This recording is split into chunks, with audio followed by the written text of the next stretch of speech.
I grew up in a small town in Ohio, raised by a father who worked two jobs after my mom passed when I was 12. He was tough, but fair, and he always said, "Family takes care of family." Those words stuck with me my whole life. When Dad got diagnosed with pancreatic cancer last year, it felt like the ground opened under my feet. I'd just gotten married to my wife, Sarah. We'd been together for 4 years, married for 6 months, and we're still paying off the wedding. We had plans, save up for a house, maybe start trying for kids in a year or two. Then, everything flipped. Dad needed full-time care. He couldn't cook, clean, or even drive anymore. I was the only child, so it fell on me. I rearranged my work schedule, I'm a mechanic at a local garage, and spent mornings and evenings at his house. Sometimes I slept on his couch just to make sure he didn't fall during the night. Sarah didn't take it well. At first, she pretended to be supportive. "Of course, honey, he's your dad," she'd say. But after a couple of weeks, the complaints started. "You're never home," she told me one night, arms crossed in the doorway as I packed an overnight bag. "We're newlyweds, and I feel like I don't even have a husband." "I know, babe," I said, trying to keep my voice calm, "but this is temporary. Dad doesn't have long. I can't just abandon him." Her jaw tightened. "Temporary? You've been at his place more than ours. What about our life? What about me?" It was the first of many arguments. Little things piled up. Dishes not done, me forgetting to take out the trash, her eating dinner alone. She started keeping score, like, "I did the laundry again, you owe me." I kept telling myself it was stress, that once Dad passed, we'd heal and move forward. But deep down, I noticed the cracks forming. When I came home late, she wouldn't even look at me. When I tried to hold her, she'd stiffen. One night, I overheard her on the phone with her sister. "He's basically living with his dad. I didn't sign up to be married to a ghost." That cut deep. I wanted to yell, but instead I just sat on the stairs, staring at my hands, wondering if I was already losing her. Caring for Dad became my whole routine. My day looked like this. Wake up at 5:30, drive to his place, make him breakfast, usually oatmeal or eggs, depending on whether he could keep food down, help him with his meds, and make sure he showered safely. Then I'd head to the garage for an 8 to 10 hour shift, grab takeout on the way back, and spend the evening with him until he fell asleep. Sarah rarely came with me. I asked once, "Can you come by this weekend? He'd love to see you." She sighed dramatically. "I don't want to sit in a depressing house where everyone's just waiting for someone to die. That's not how I want to spend my Saturday." I didn't even know how to respond. I just nodded and drove off. Our home life was crumbling. She stopped cooking for both of us, started leaving dirty dishes piled in the sink, and would blast Netflix late at night even though she knew I had to be up early. I'd come home smelling like grease and sweat, collapse on the couch, and hear her say things like, "You could at least shower before you sit next to me." The resentment was thick. One night, about 2 months in, we had the fight that changed everything. Dad had just had a rough day, couldn't keep food down, was in pain, and I sat by his bed rubbing his back until he dozed off. When I finally walked into our apartment around midnight, Sarah was sitting at the kitchen table with a half-empty glass of wine. "You're late," she said flatly. "Dad wasn't doing well. I couldn't just leave him like that." She slammed the glass down. "Do you hear yourself? Every night it's the same excuse. You're choosing him over me, over us." I rubbed my face. "He's dying, Sarah. This is the last time I'll ever get with him. Don't you understand that?" Tears filled her eyes, but they weren't soft tears. They were angry. "And what about me? What if I don't want to waste my life being second place to your father's deathbed?" The words hit like a sucker punch. I wanted to scream at her, to call her selfish, heartless. Instead, I just said, "He won't be here much longer. Can't you give me this time?" She stood up, grabbed her purse, and said, "Maybe I don't want to wait around for leftovers." Then she walked out. She didn't come home that night. The next morning, she claimed she'd stayed at her sister's, but a pit formed in my stomach, one I didn't want to acknowledge yet. Still, I pushed it down. I kept taking care of Dad. I kept working. I kept pretending Sarah and I were salvageable. But deep inside, I knew something was shifting, and not in my favor. By late spring, Dad's condition had worsened. Hospice nurses were coming in twice a week, and I was spending nearly every night at his house. He'd gotten so frail that helping him from bed to bathroom felt like carrying a child. Every time I saw him wince, I swallowed the lump in my throat and told myself, just a little longer. He needs you. Sarah, on the other hand, was drifting farther and farther away. She barely spoke to me, and when she did, it was usually to criticize. You forgot to pay the water bill again. There's mold growing in the fridge because you never throw anything out. You look like a zombie. Do you even care what you look like anymore? I started feeling like a stranger in my own home. Then came the ultimatum. One Sunday afternoon, Sarah sat me down in the living room. She was dressed up, makeup done, hair curled, like she was going somewhere important. "We need to talk," she said, arms folded. "Okay," I braced myself. "This can't keep going. You're never here. I feel abandoned. I didn't marry you to play second fiddle to your dad. So I need you to decide. Either you start putting this marriage first, or—" She let the silence hang heavy. "Or what?" I asked, though I already knew. "Or I'll have to move on." My chest burned. "Sarah, he's dying. I don't have a choice in this." Her voice rose. "You do have a choice. You could cut back on the hours you're over there. Hire someone. Put him in a home." I shook my head.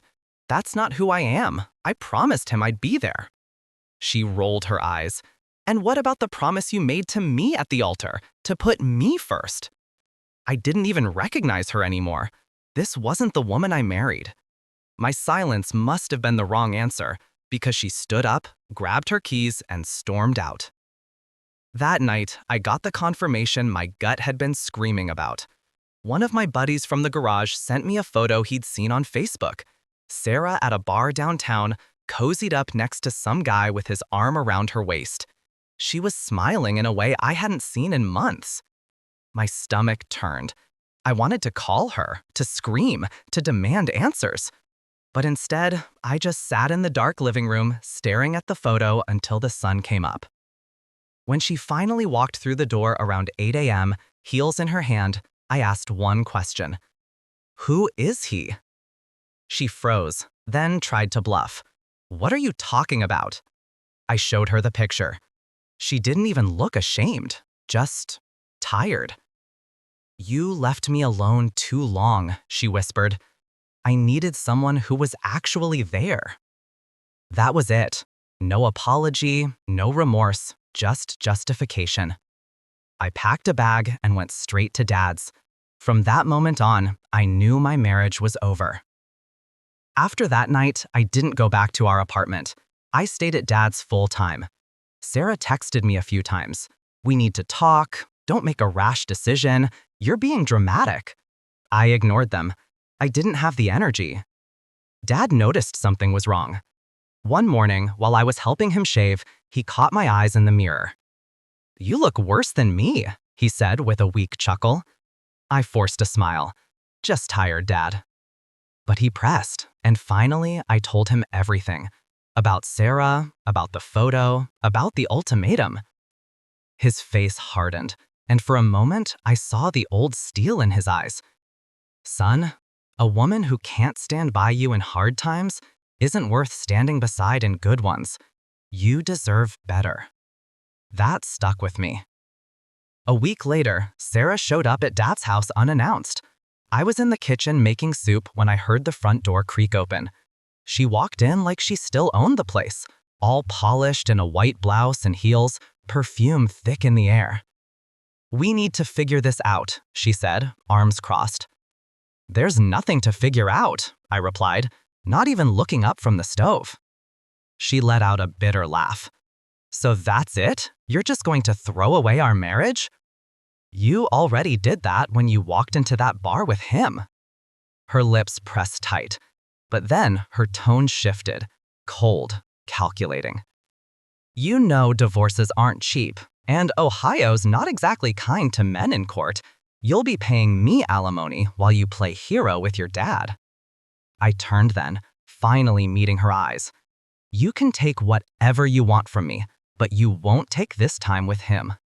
She scoffed and stormed out, slamming the door so hard Dad flinched from his recliner. That was the last time she saw him. Over the next few weeks, Dad declined fast. The hospice nurse warned me it was coming, but nothing prepares you for watching someone you love fade away piece by piece. I barely slept, living on black coffee and drive-through burgers, just holding his hand and talking about baseball games we used to watch together. One night, as the machines beeped softly and rain tapped the window, he squeezed my hand. "I'm proud of you," he whispered. "I love you, Dad," I choked out. Then, he was gone. The silence afterward was unbearable. I sat there with my head on his chest, sobbing until the sun rose. When the funeral came, Sarah didn't bother to show up, but her lawyer did, or rather, the letter he sent did. She'd officially filed for divorce, demanding spousal support, half of our savings, and even a claim on the house Dad left me. I should have been devastated, and part of me was, but another part of me, the part that remembered Dad's words, knew the fight wasn't over. The days after the funeral were a blur. Neighbors dropped off casseroles I didn't eat, old friends sent texts I barely answered. Most nights, I just sat at Dad's kitchen table, staring at the empty chair across from me. Then came the reading of the will. I expected something modest, maybe the house, his old truck, a few savings bonds. Dad was a practical man. He never flaunted wealth. But when the lawyer unfolded the documents, my jaw dropped. Dad had been investing quietly for decades, mutual funds, stocks, even a piece of commercial property I didn't know about. The estate totaled just over $1.2 million. I sat there stunned while the lawyer slid the papers across the table. "Your father wanted you to have everything," he said. "He made that very clear." For the first time in months, I laughed. It wasn't about the money, it was about Dad, the man who'd worked himself to the bone so I'd have a better life. Even at the end, he was still taking care of me. Of course, Sarah pounced the second she caught wind of it. Her lawyer filed an emergency motion to freeze assets, claiming she was entitled to a share as my spouse. The audacity made me sick. She hadn't even shed a tear for Dad, and now she wanted his legacy? When we sat across from each other in mediation, she looked radiant. Hair perfect, nails polished, dressed like she was on a job interview. Meanwhile, I was in the same wrinkled button-down I'd worn to the funeral, dark circles under my eyes. She smirked at me across the table. "All I want is what I'm owed," she said sweetly, like she was asking for a slice of pie. I clenched my fists under the table. "You're owed nothing. You weren't there. Not for me, not for him. You walked away." Her lawyer cut in, rattling off terms, percentages, statutes, but I barely heard him. All I could see was the woman who had abandoned me in my darkest hour, now licking her lips at the thought of money she never earned. The judge didn't make a final ruling that day, but I could tell even he saw through her act. Every time she spoke about our marriage, her voice dripped with entitlement instead of grief. Walking out of that courthouse, I felt something shift inside me. For the first time in months, I wasn't just surviving, I was fighting. Not just for the money, for Dad's memory, for my dignity, for the truth. And deep down, I knew Sarah's mask was starting to crack. The divorce hearing stretched out for months. Sarah kept pushing, first for half the savings, then for the house, then even for Dad's truck. She painted herself as the abandoned wife, forced to cope alone while her husband obsessed over his dying father. But every time she opened her mouth, my attorney countered with receipts, timelines, even witness statements from neighbors who'd seen me caring for Dad night and day. The photo of her with that guy at the bar didn't hurt either. The judge wasn't blind. By the end, Sarah's crocodile tears looked more like a performance than pain. Final ruling, she got none of Dad's estate. No claim to the house, no share of the inheritance. The judge even denied her alimony, citing her infidelity and her clear lack of good faith in the marriage. When the gavel came down, Sarah's face twisted, a mix of shock and fury. She stormed out without a word, heels clicking like gunshots down the hall. That was the last time I ever saw her. Life didn't magically heal overnight. Grief still hit me in waves. I'd reach for the phone to call Dad about a baseball game, only to remember he wasn't there. The silence in his house was heavy, but slowly I started to rebuild. I fixed up the old truck and drove it on Sundays just like he used to. I planted tomatoes in the backyard because he always said nothing beat a homegrown tomato. I kept his chair at the table, not because I couldn't let go, but because it reminded me that love doesn't vanish when someone's gone. And for the first time in years, I felt free. If you liked the video, don't forget to like and subscribe to the channel.